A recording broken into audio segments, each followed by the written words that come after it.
It's a bit of a mess in here. But that's a future Jeff problem.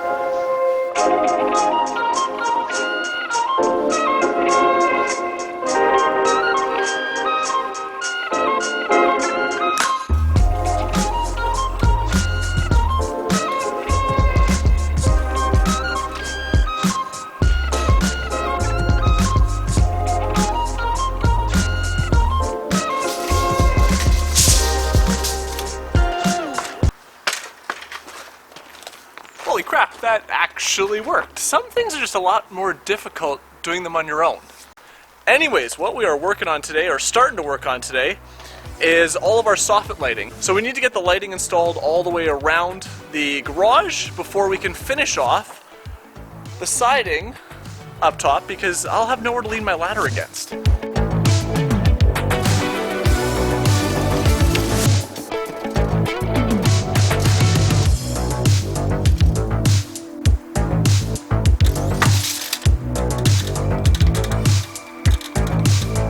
So to drill my holes, I'm just going to use a standard hole saw, but I'm going to run it in reverse. Now, still haven't fixed this, and it's a good thing that it's my pilot bit for my hole saw stuck in there.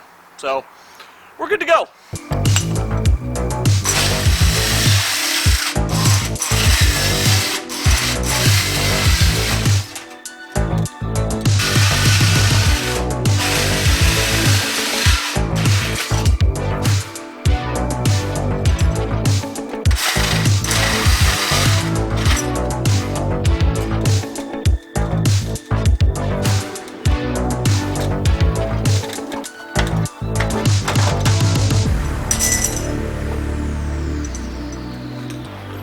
Managed to unjam it.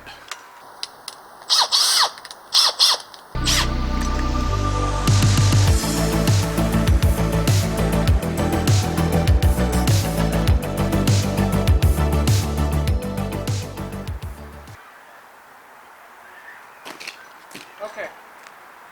Yeah, sounds good. Thank you. Okay, bye.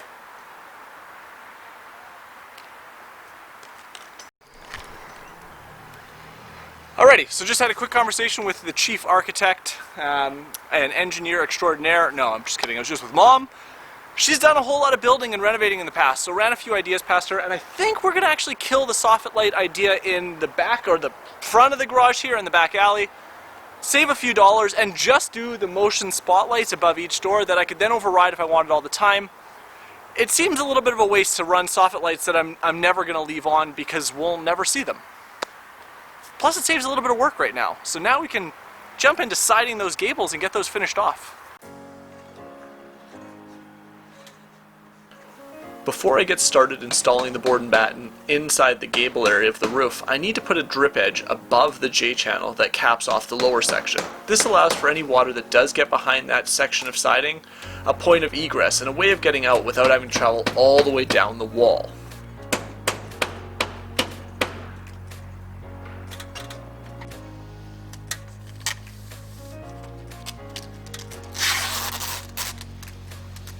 Ooh, a little too close. It is time to finally go and install our vinyl siding. Oh, we're straight that way, up at our gable up top. And I could go and do all of each individual cut by hand, but that is going to take forever. So I think we're going to build ourselves a jig, and I'm going to show you another way I like to cut vinyl siding, just to speed up the process and make yourself more efficient. We got ourselves a bit of a light here, so we can actually see what we're doing. So if you remember a few episodes ago, we made a jig in order to cut our soffits for around the garage. Now, if you missed it, don't worry, I'll throw a link up in the top corner as well as in the description below, so you can head back and watch that video as well.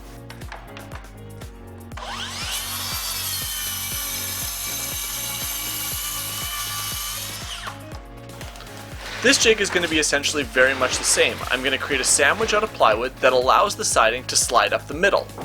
From there, we're going to add a guide so that when I use my skill saw to make my cuts, I know that it is going to be straight and even every single time.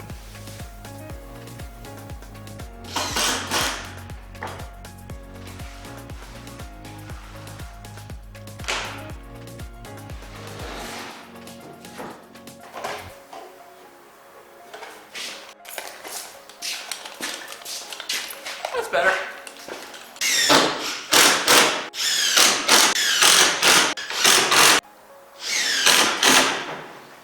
If you didn't have access to a vinyl flooring cutter and say didn't want to go out and rent one, you could set up this exact same jig to make straight cuts. However, for me, I want to use it to cut all my angles for my gable. Therefore, I'm going to cut the edge of my jig at the same 6/12 pitch as my roof line.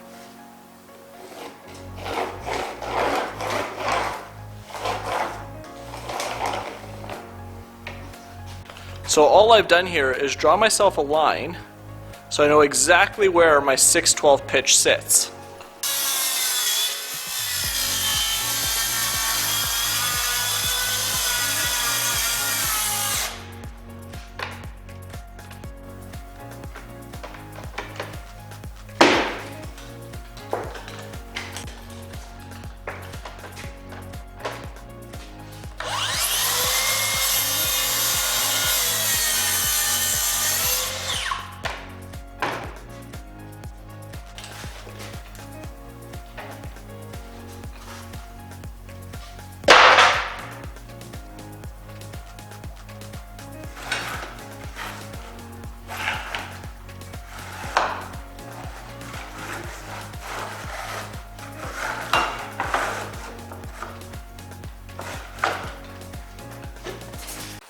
I totally buggered up that angle.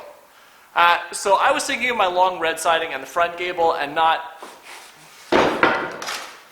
the short board, black board and batten, which needs to be cut this way, not this way. We're going to shorten up the jig.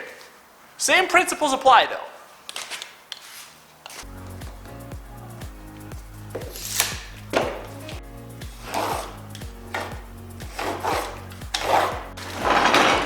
Okay, all is not lost. I can save the other side for my red siding, and I'm going to cut my opposite but equal angle on the other side of my jig for the blackboard and batten.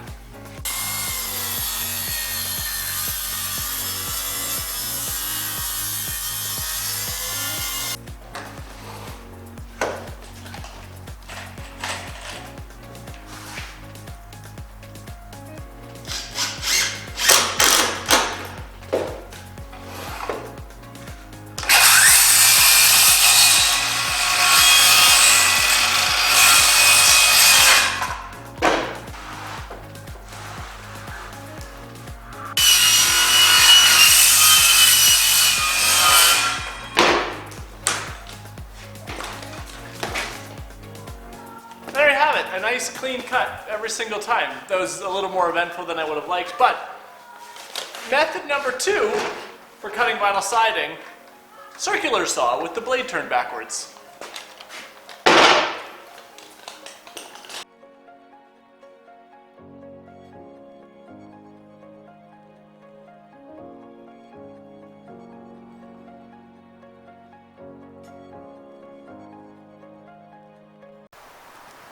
Good morning, everybody. So it got a little dark yesterday. We had to kind of close up shop and quit working. But we're going to continue on with that gable here today and see if we can get this finished off.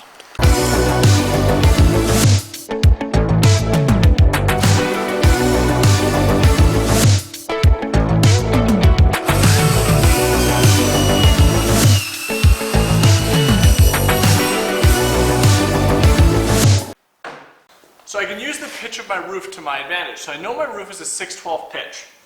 And I know that my siding here is a keeper section of 7 inches.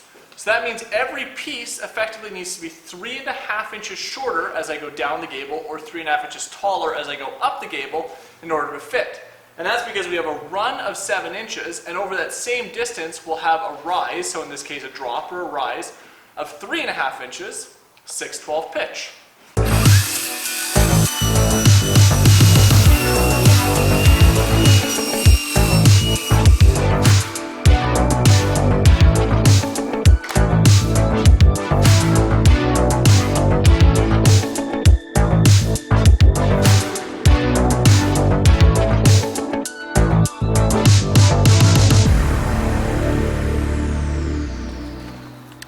Well, that is going to do it for this episode at the Everything Garage. Thanks a ton for watching.